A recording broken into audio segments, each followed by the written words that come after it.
ngome yangu wewe, na kuinulia macho yangu Baba Mungu, naja kwako, nainua mikono yangu juu, nahitaji msaada wako wewe. Nimekukimbilia wewe Bwana, Baba wangu na ngome yangu wewe.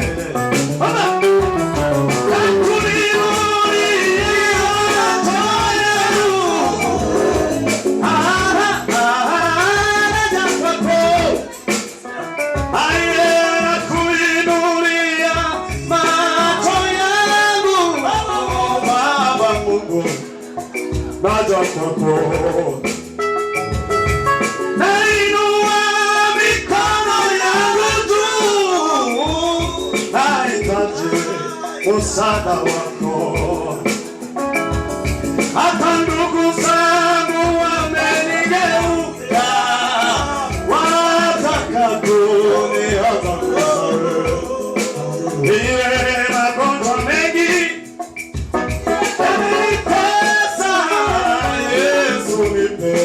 uvumilivu wewe.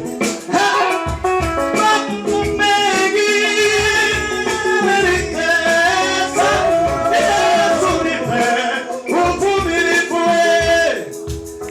Magonjwa mengi yamenitesa, Yesu nipe uvumilivu wewe. Baba,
msaada wako.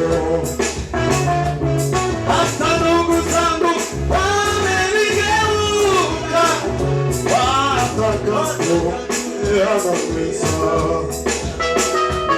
Magonjwa mengi yamenitesa, Yesu nipe uvumilivu.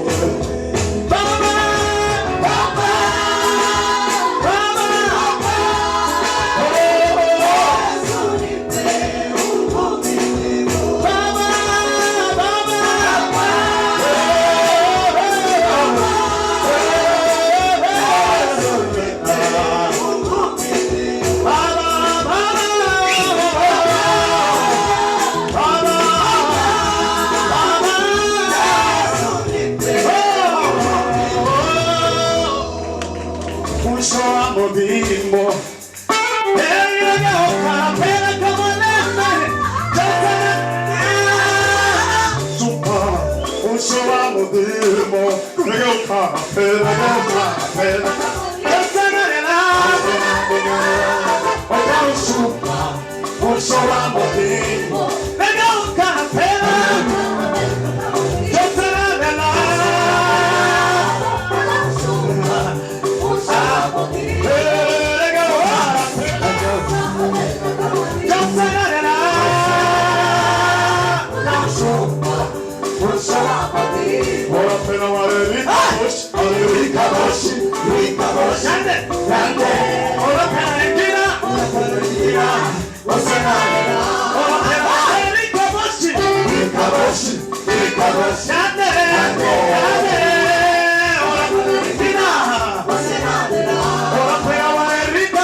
Irabango dukundane Imana n'urukundo natwe dukundane. Sindi twese uramufasa. Haleluya. Mukizuru. N'ururimi rwacu gato. Aho usakunda. Yere hano hiya. Tutagomba kugira ubwoba bwo hagati. Sa. Ugomba rwose.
kumara cyane amashyi usabye muri zagufashe tobi ufashe mu Efeso urwandiko rwanditse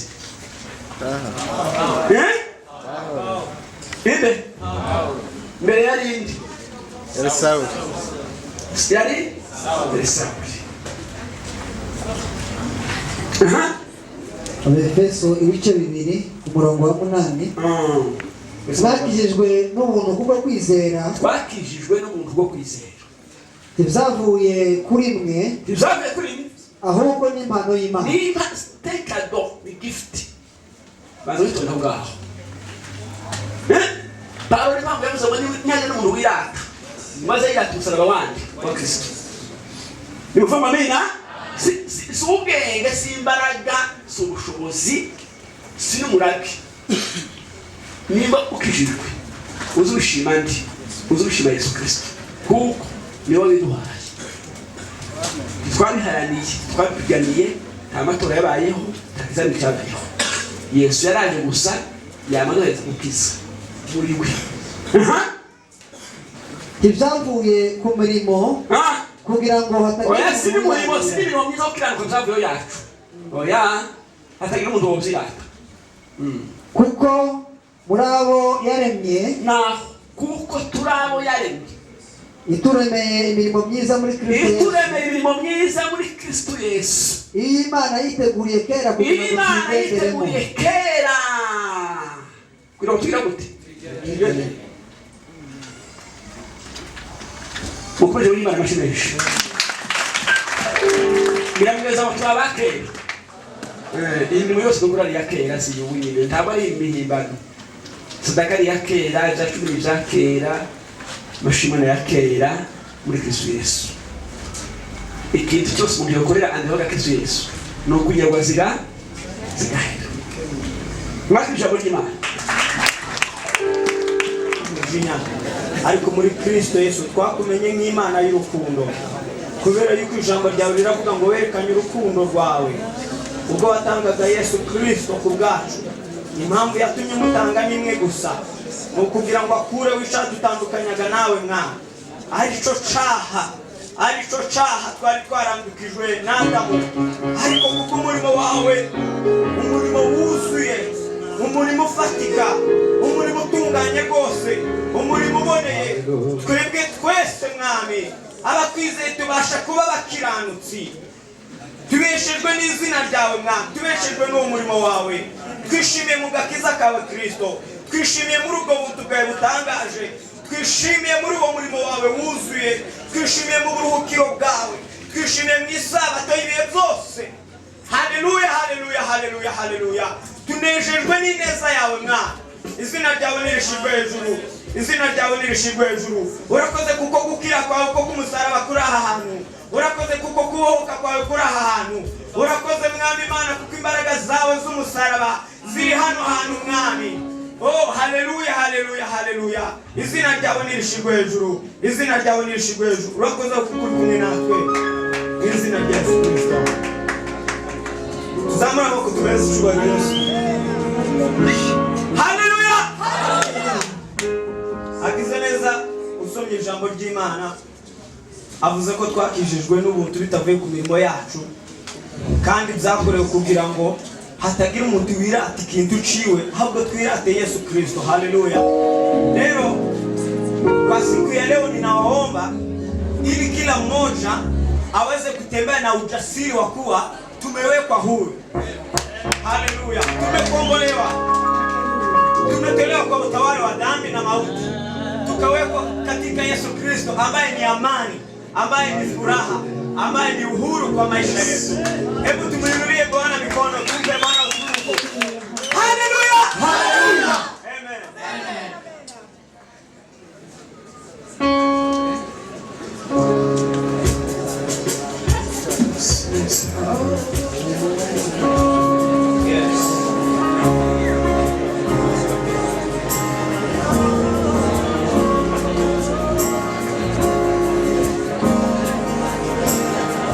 Ugire tuze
Yesu kwa ukombozi.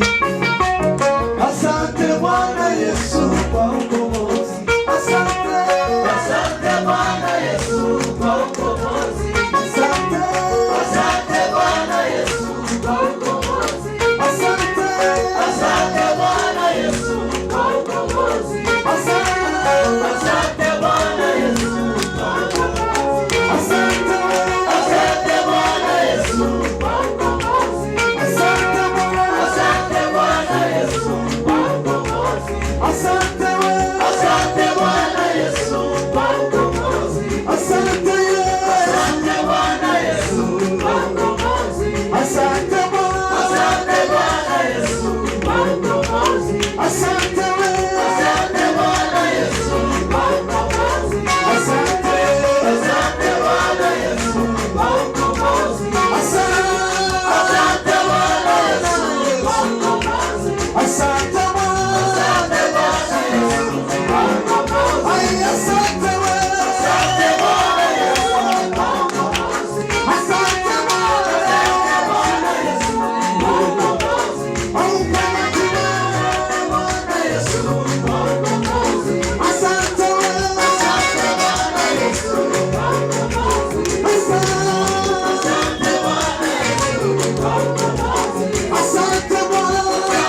data mu izina rya Yesu Kristo w'Imana waravuze utazosora mu izina rya Yesu kandi ubushobozi warabuhaye gutwara bwo kurambika ibiganza byacu ku barwayi bakaba bazima uyu mubyeyi uyu mwanya we muzima mu izina ryawe Yesu ubuzima bugarukemo isari kibi cyose teye ubwe mu izina rya Yesu reka muri basatani bagiye mu kuboko turawucyashe mu izina rya Yesu mu izina rya Yesu mu izina rya Yesu mu izina rya Yesu abe muzima mu izina rya Yesu ukuboko kwawe kugeraho mu izina rya Yesu ubuzima bugarukemo muri aya masaha ibitangaza mu izina rya Yesu tuze tuzizeye mu izina rya Yesu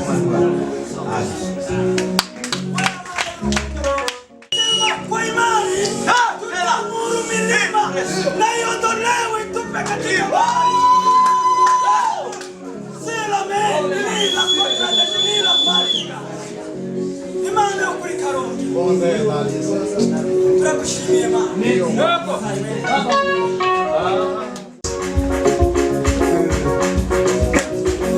Kerema uturange neza. Uturange neza.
Wizere Imana kandi bararinde imbaraga tuzabona ibiganza tubitunga yarahe semeni amina Imana yazumwisha muri Kenya cyubahiro n'icyayo amen nitwa Ndizeye Janvier ntuye Kampala tugiye kuririmbira Imana ariko n'abasezera kubera ko ntekereza ko tunazongera guterana wenda rubanga nzagaruka ikindi gihe Imana ibishaka Imana bawumugisha curana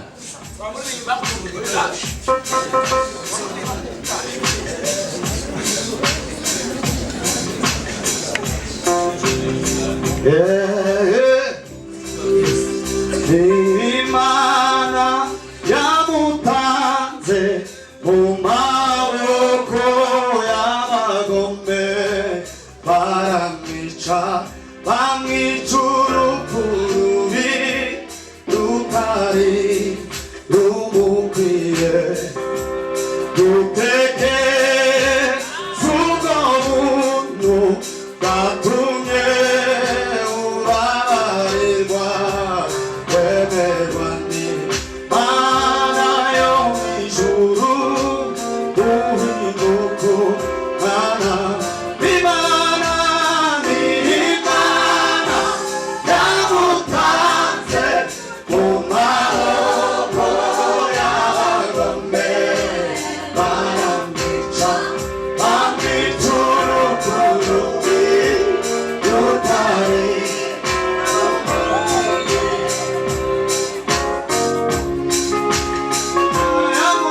Mana yo mw'ijuru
wano kati muwulira ali wano lero omwoyo we ali wano kati muwulira ali wano lero oyo omwoyo we ali wano kati muwulira ali wano omwoyo we ali wano kati muwulira ali wano muyo ayita mukibina nono gwe oguwonya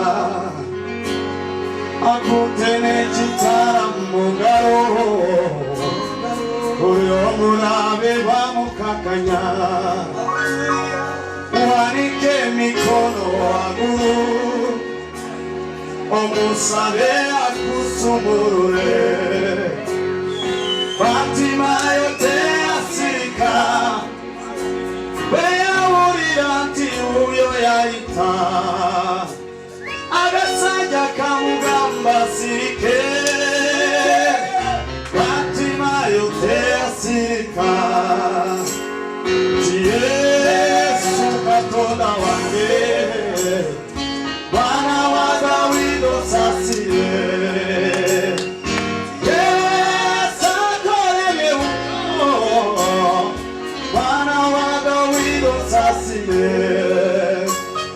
Yesu Katonda wange Bwana wa Dawidi osasire Yesu akoleni unyo Bwana wa Dawidi osasire omwoyo we ali wano kati